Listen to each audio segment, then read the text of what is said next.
Welcome to my YouTube channel. I am Akhilesh और आज मैं आपको सिखाऊंगा प्रेजेंट कंटिन्यूअस टेंस का इंटेरोगेटिव एंड निगेटिव सेंटेंस का पैसिव वॉइस। इस क्लास में मैं आपको एक्टिव वॉइस और पैसिव वॉइस दोनों का स्ट्रक्चर दिखाऊंगा, फिर मैं आपको एग्जांपल दूंगा। बस आप इस क्लास को पूरा देखिएगा और अच्छे से नोट बनाइएगा। चलिए मैं क्लास शुरू करता हूँ। सबसे पहले मैं आपको समझाता हूँ कि प्रेजेंट कंटिन्यूअस टेंस का स्ट्रक्चर कैसे होने वाला। देखिए आज का हमारा टारगेट है इंटेरोगेटिव एंड निगेटिव सेंटेंस, वो भी हम लोग सीखेंगे सिर्फ और सिर्फ यस या नो टाइप का। क्या टारगेट है आज का हमारा?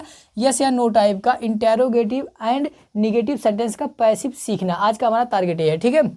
देखिए तो एक्टिव वॉइस का स्ट्रक्चर कैसे होता है। जो एक्टिव वॉइस होगा उसमें सबसे पहले हेल्पिंग वर्ब आते हैं, इज, एम, आर, तीनों में से कोई एक आता है। उसके बाद एक सब्जेक्ट होता है, सब्जेक्ट के बाद आपका नॉट लगा रहता है, नॉट के बाद मेन वर्ब में आईएनजी लगा हुआ होता है, आईएनजी के बाद आपका ऑब्जेक्ट आता है और लास्ट में क्वेश्चन मार्क। ये हो गया आपका एक्टिव वॉइस का स्ट्रक्चर। लेकिन हमें क्या सीखना है? Passive voice. तो देखिए इसका पैसिव बनेगा कैसे। देखिए तो पैसिव बनाने के लिए आपको क्या करना है? सबसे पहले जो एक्टिव वॉइस का जो यहाँ पे ऑब्जेक्ट होगा, एक्टिव वॉइस का जो ऑब्जेक्ट होगा, देखो इसलिए मैंने लिखा ओ को सब्जेक्ट। ओ मतलब एक्टिव वॉइस का ऑब्जेक्ट को सब्जेक्ट बना देना है। इस सब्जेक्ट के अनुसार कोई एक हेल्पिंग वर्ब ले लेना है, इज, एम, आर, तीनों में से कोई एक हेल्पिंग वर्ब ले लेना है। उसके बाद आपको फिर क्या करना है? जो ऑब्जेक्ट को आपने सब्जेक्ट बनाया है, इसके बाद आपको नॉट लगाना है, नॉट के बाद आपको बीइंग लगा देना है, बीइंग के बाद आपको मेन वर्ब का थर्ड फॉर्म लगाना है, थर्ड फॉर्म के तुरंत बाद आपको बाई लगाना है, बाई के बाद जो एक्टिव वॉइस का यहाँ सब्जेक्ट था, एक्टिव वॉइस का जो सब्जेक्ट है पैसिव वॉइस में उसको क्या बना देना है? ऑब्जेक्ट बना देना है। बात समझ में आ गया क्या करना है? फिर से मैं एक बार बताता हूँ। एक्टिव वॉइस का जो ऑब्जेक्ट होगा, देखो एक्टिव वॉइस के जो ऑब्जेक्ट है उस ऑब्जेक्ट को सब्जेक्ट बना देना है पैसिव वॉइस का। उसके बाद इसके अनुसार कोई भी आपको एक हेल्पिंग वर्ब ले लेना है, इज, एम, आर, तीनों में से कोई एक ले लेना है। जैसा सब्जेक्ट होगा वैसा हेल्पिंग वर्ब आ जाएगा। सब्जेक्ट के बाद नॉट लगाना है, नॉट के बाद बीइंग, बीइंग के बाद मेन वर्ब का थर्ड फॉर्म के बाद बाई, बाई के बाद एक्टिव वॉइस का जो यहाँ सब्जेक्ट होगा, इस सब्जेक्ट का आपको ऑब्जेक्ट बना देना और लास्ट में क्या लगा देना? क्वेश्चन मार्क लगा देना, ठीक है। अब एग्जांपल देखेंगे तो बात और अच्छे से समझ में आ जाएगा। देखिए पहला एग्जांपल क्या है? Am I not preventing her, am I not preventing her. देखिए ये हमारा एक्टिव वॉइस का सेंटेंस, इसको हमें बनाना है पैसिव वॉइस। देखिए तो एक्टिव वॉइस का ऑब्जेक्ट कहाँ पे है? ये हमारा एक्टिव वॉइस का ऑब्जेक्ट है। तो इस ऑब्जेक्ट को देखिए, आपको मैं एक बार बता देता हूँ, अगर आप पहले ही समझ जा रहे हैं कि ये ऑब्जेक्ट है, इसका सब्जेक्टिव के सी होता है, तो सी के साथ हेल्पिंग वर्ब क्या आता है? इज आता है। तो इज आप पहले लिख लीजिए। तो आज इज आप पहले लिख सकते हैं, या फिर आप इस ऑब्जेक्ट को पहले यहाँ सब्जेक्ट बना दीजिए। उसके बाद फिर सोचिए कि इसके साथ कौन सा हेल्पिंग वर्ब लगता है, उसके बाद आप इज लगाइए। जो तो जैसा आपको अच्छा लगे आप कर सकते हैं, ठीक है। तो यहाँ पे हर था, इसका सब्जेक्टिव केस क्या होता है? सी। तो सी के पहले मैंने हेल्पिंग वर्ब लगाया इज, इज के बाद मैंने इस ऑब्जेक्ट को यहाँ बना दिया सब्जेक्ट। सब्जेक्ट के बाद क्या लिखना होता है? देखो ऑब्जेक्ट को सब्जेक्ट बना दिया, सब्जेक्ट के बाद क्या लिखना होता है? नॉट। तो मैंने नॉट लिख दिया। नॉट के बाद क्या लिखना होता है? बीइंग। तो देखो बीइंग लिख दिया, बीइंग के बाद मेन वर्ब का थर्ड फॉर्म, तो प्रिवेंटिंग का थर्ड फॉर्म होता है प्रिवेंटेड। थर्ड फॉर्म हो गया। थर्ड फॉर्म के बाद क्या लगाना होता है? देखो स्ट्रक्चर में बाई लगाना होता है। बाई के बाद क्या लगाना होता है? एक्टिव वॉइस का जो सब्जेक्ट होता है, यहाँ पे आई है, तो पैसिव वॉइस में क्या बन जाता है? मी बन जाता है, ठीक है। तो देखो क्या बन गया? Is she not being prevented by me, ये बन गया एक्टिव वॉइस का पैसिव बन गया। दूसरा एग्जांपल देखिए, are you not scoffing them, are you not scoffing them, ये आपका एक्टिव वॉइस है। पैसिव वॉइस कैसे बनेगा? अरे भैया देम तो लिख दिए होते, दे कौन लिख दिया यहाँ पे? चलिए हो सकता है माय मिस्टेक हो गई, गलती हो गई। चलिए इसका देखिए पैसिव कैसे बनेगा। तो are you not scoffing them, तो चलिए देम आपका यहाँ ऑब्जेक्ट है, इसी को आपको क्या बनाना है? सब्जेक्ट। अब आप चाहे तो देम का सब्जेक्टिव केस क्या होता है? दे होता है, तो आप इसके पहले आर लगा सकते हैं। अगर आप ऐसा नहीं समझ पाते हैं तो पहले देम को उठा के लाइए, यहाँ दे बनाइए। तो दे बन गया, सब्जेक्ट हो गया। अब इस सब्जेक्ट के अनुसार एक हेल्पिंग वर्ब लगा लीजिए आर, तो आर दे हो गया। देखो तीनों में से कोई एक हेल्पिंग वर्ब हो गया। फिर ऑब्जेक्ट को सब्जेक्ट बना दिया मैंने। सब्जेक्ट के बाद क्या लिखना होता है? नॉट लिखना होता है, तो नॉट हो गया। नॉट के बाद आपको क्या लिखना है? फिर बीइंग, क्या लगाना है? बीइंग लगा दिया। बीइंग के बाद मेरा आपका थर्ड फॉर्म, तो स्कोफिंग का थर्ड फॉर्म होता है स्कॉफ्ड, स्कॉफ्ड का हिंदी होता है ताना मारना। उसके बाद थर्ड फॉर्म के बाद क्या आता है? बाई, तो बाई लगा दिया। बाई के बाद एक्टिव वॉइस का जो सब्जेक्ट होगा पैसिव वॉइस में क्या बन जाते हैं? ऑब्जेक्ट। तो लो ऑब्जेक्ट बना दिया। तो देखो क्या बन गया? Are they not being scoffed by them हो गया। तीसरा एग्जाम्पल देखिए, बाई यू हो गया। तीसरा, is Mukesh not kicking that animal, is Mukesh not kicking that animal, ये आपका एक्टिव वॉइस है। पैसिव वॉइस देखो कैसे बनेगा।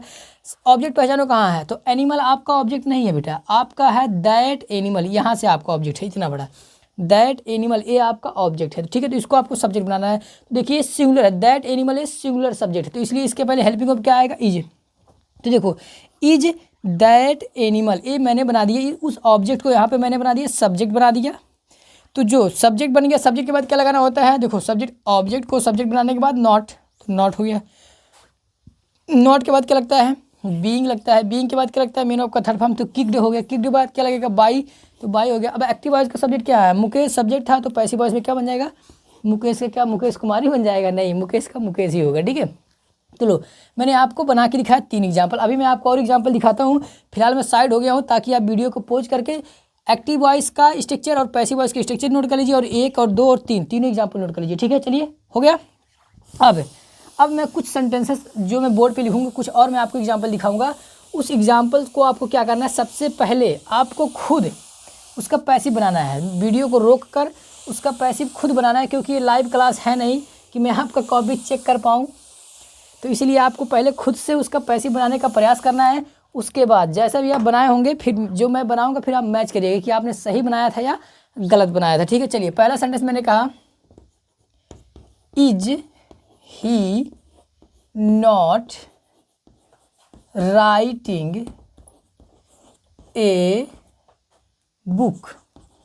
Is he not writing a book. देखिए ये आपका एक्टिव वॉइस सेंटेंस है। पहले आप इसका पैसिव बना लीजिए, फिर बाद में मेरा देखिएगा कि आपने सही बनाया था या गलत बनाया था। ठीक है, चलिए पैसिव मैं बनाता हूँ, तो इसका बनेगा is a book not being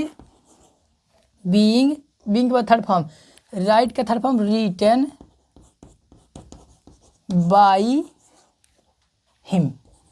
तो आप मैच करिए, आपने सही बनाया था या गलत बनाया था। ठीक है, चलिए अगर सही रहा होगा तो आप सही का चीज़ लगा लीजिएगा, अगर गलत होगा तो इसको सही कर लीजिएगा। ठीक है, दूसरा एग्जाम्पल देखिएगा, दूसरा सेंटेंस, इसमें भी आपको वैसे ही करना है। मैंने कहा are B not selling that sweet. चलिए ये आपका एक्टिव वॉइस सेंटेंस है, स्वीट। अरे भैया टी बन जाए, केक और अलग बना रहा है। हाँ ठीक है, are we not selling that sweet, क्या हम वो मिठाई नहीं बेच रहे हैं। चलिए तो आप पहले खुद प्रयास करिएगा, फिर मेरा देखिएगा। देखिए is that sweet, SWEET not being sold by us. ये बन गया।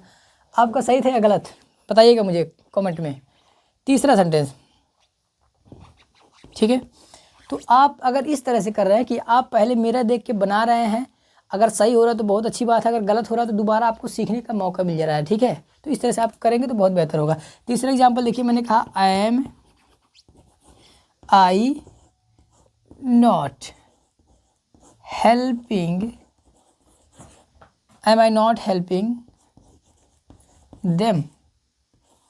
M I not helping them, ये आपका एक्टिव वॉइस है, पहले आपको खुद बना लेना फिर मेरा देखना है। चलिए मैं बनाता हूँ इसको, तो are they not being helped by me. लो सेंटेंस बन गया। ये देखो उसी स्ट्रक्चर के आधार पे हो रहा है कि हम ऑब्जेक्ट को सब्जेक्ट बना रहे हैं, सब्जेक्ट के अनुसार कोई एक हेल्पिंग ऑफ ले रहे हैं, हेल्पिंग ऑफ के बाद नॉट लगा रहे हैं, नॉट के बाद बीइंग लगा रहे हैं, बीइंग के बाद मेन ऑफ का थर्ड फॉर्म लगा रहे हैं, थर्ड फॉर्म के बाद बाई लगा रहे हैं, बाई के बाद एक्टिव वॉइस के सब्जेक्ट को ऑब्जेक्ट बना दे रहे हैं। ठीक है, आई होप कि अब आपको समझ में आ ही गया होगा। फिर भी अभी मेरा कॉपी भरा नहीं है, तो अभी मैं 2-4 एग्जाम्पल आपको दे रहा हूँ ताकि मेरा कॉपी भर जाए। ठीक है, चलिए अगला एग्जाम्पल मैंने कहा are they not solving the question. Are they not solving the question. चलिए इसका देखिए पैसिव कैसे बनेगा, तो is the question not being solved by them. ठीक है, अब तो बात आपके समझ में आ ही गया होगा। लास्ट एग्जाम्पल है, उसके बाद क्लास को ओवर किया जाएगा। 5वां एग्जाम्पल है, एग्जाम्पल नंबर 5। चलो किसी का नाम का बनाते हैं इस बार। मैंने कहा इज राहुल। चलो इज राहुल नॉट ट्रीटिंग, हाँ, is Rahul not treating you, is Rahul not treating you. चलिए इसका पैसे देखो कैसे बनेगा। तो आपका ऑब्जेक्ट ये है तो इसको आपको सब्जेक्ट बना देना है। तो are you not being, treat का third form treated, treated TREATED, treated हो गया। थर्ड फॉर्म के बाद क्या लगता है, बाई लग गया। उसके बाद क्या लगाना है, राहुल का थर्ड फॉर्म, तो राहुल हो गया। सॉरी, राहुल का थर्ड फॉर्म कौन बोला भाई, राहुल का ऑब्जेक्टिव राहुल ही होगा। ठीक है, चलिए ये बन गया पैसिव वॉइस। तो 5 सेंटेंस मैंने आपको यहाँ बना के दिखाया और 3 एग्जाम्पल मैंने आपको वहाँ दिखाया। तो 8 एग्जाम्पल एनफ होता है किसी एक टॉपिक को समझने के लिए। अब आप क्या करेंगे, आपके पास अगर ग्रामर का बुक है किसी और किसी का भी बुक है तो आप वहाँ से प्रैक्टिस करिए, वहाँ सेंटेंस ढूंढिए, वहाँ से आप प्रैक्टिस करिए। ठीक है, तो आज के लिए बस इतना ही। अब हम लोग मिलेंगे अगले क्लास में। जाने से पहले मैं आपको होमवर्क देता हूँ, होमवर्क आपको कमेंट सेक्शन में बनाना है। ठीक है, तो 5 सेंटेंस दूंगा आपको, 5 लिखना है। ठीक है, पहला सेंटेंस लिखिए, is she not calling you, is she not calling you, पहला सेंटेंस हो गया। Are you not selling my copy, are you not selling my copy, 2 sentence हो गया। तीसरा, are B not cooking food, तीसरा हो गया। चौथा है, are you not helping her, 5वां सेंटेंस है, am I not running my shop, am I not running my shop. तो 5 सेंटेंस आपको कमेंट में लिखना है। तो आज के लिए बस इतना ही, तब तक के लिए नमस्कार। Thanks for watching this video.